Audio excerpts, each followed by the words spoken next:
Have you ever heard a story so bizarre, so utterly strange, that you can't help but question reality itself? Well, get ready, because today we're diving into one of the most audacious and downright weird hoaxes in medical history. We're going back to 1726, to a small town in England, to meet a woman named Mary Toft. Mary wasn't famous, she wasn't royalty. She was an ordinary, illiterate, 25-year-old servant, but she was about to become the talk of the entire nation, all because of a claim so shocking it defied all logic. Mary Toft, they said, was giving birth to rabbits. Yes, you heard that right.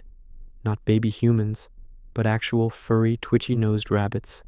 The story begins in the small town of Godalming, Surrey.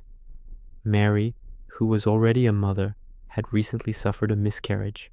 Shortly after, she started experiencing what seemed to be labor pains, but what followed was anything but a normal birth. Instead of a child, Mary claimed to have delivered parts of animals. First, something resembling a cat's liver, and then the head of a rabbit. Word spread like wildfire. A local doctor, John Howard, was called in. He was, to put it mildly, perplexed. But over the next month, he personally delivered several more animal parts from Mary, including 9 baby rabbits. Howard was convinced.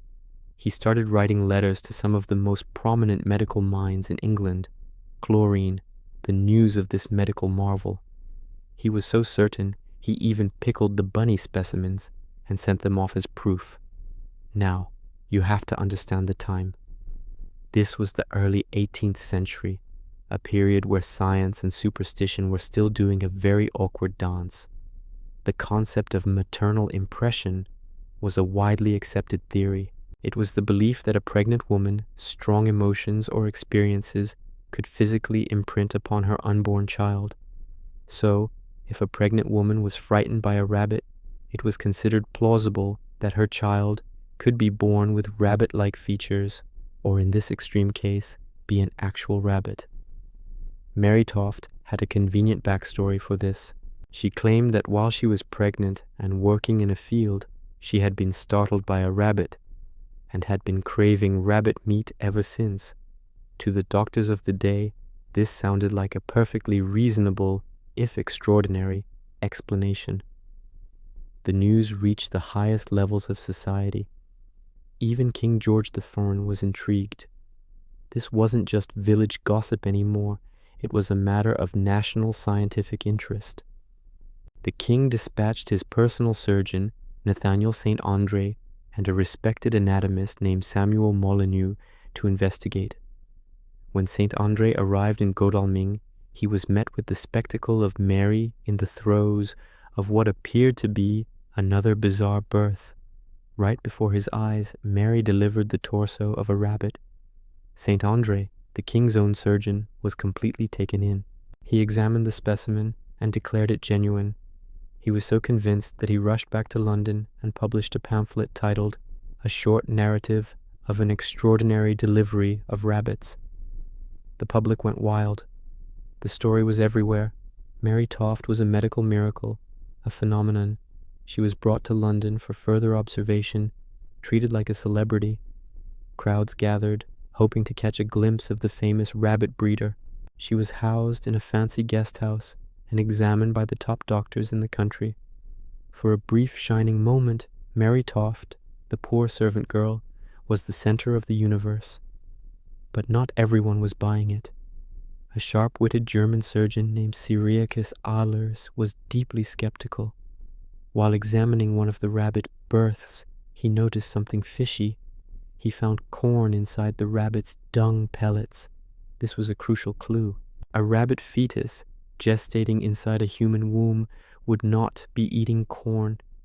It was clear the rabbit had been living and eating outside the womb before being, well, inserted. The walls were starting to close in. Another prominent physician, Sir Richard Manningham, was also brought in to examine Mary. He was suspicious from the start. He noticed Mary seemed to be keeping her knees pressed tightly together, as if to prevent something from falling out.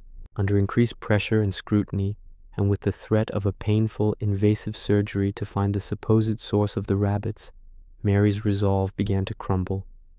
The aha moment, or rather the uh-oh moment for Mary, came from a porter at the guest house. He was caught trying to sneak a small rabbit into Mary's room. When questioned, he confessed. He admitted that Mary's sister-in-law had been buying small rabbits and smuggling them to Mary, who would then manually insert the parts of the rabbits into herself and give birth to them later. The jig was up. Faced with this damning evidence, Mary Toft finally confessed to the entire scheme. Her detailed confession revealed the whole absurd process. It was a well-planned, if gruesome, deception. Her motivation? It's believed she was hoping for a comfortable pension from the royal court, a way to escape a life of poverty. The fallout was immediate and immense. The medical community was humiliated. Nathaniel St. Andre, the king's surgeon who had so publicly championed Mary's case, had his reputation utterly destroyed. He became a laughingstock. The whole affair was a massive embarrassment for the English medical profession, which was mocked mercilessly in satirical cartoons and poems. The rabbit breeder of Godalming became a cautionary tale. Mary Toft herself was charged with being a vile cheat and impostor, and was imprisoned for a few months. After her release, she faded back into the obscurity from which she came, her name forever synonymous with this bizarre and audacious hoax. So, why does this story still fascinate us 300 years later? It's a perfect storm of ambition, gullibility, and the collision of old beliefs with emerging science. It shows us how easily people, even the most educated experts, can be fooled when a story fits neatly into their existing beliefs. Mary Toft's tale is a powerful reminder to always question the extraordinary, to look for the evidence, and to never, ever underestimate the lengths someone will go to for their 15 minutes of fame, even if it involves a whole lot of bunnies. It's a wild ride, isn't it? A story that proves truth is often stranger, and in this case, a whole lot weirder than fiction. What do you think is the most unbelievable part of this story? Let me know down in the comments. Thanks so much for hanging out and exploring this historical rabbit hole with me. If you enjoyed this weird and wonderful tale, please give this video a thumbs up, and don't forget to subscribe and hit that notification bell so you do not miss our next deep dive into the strangest corners of history. We'll see you in the next video.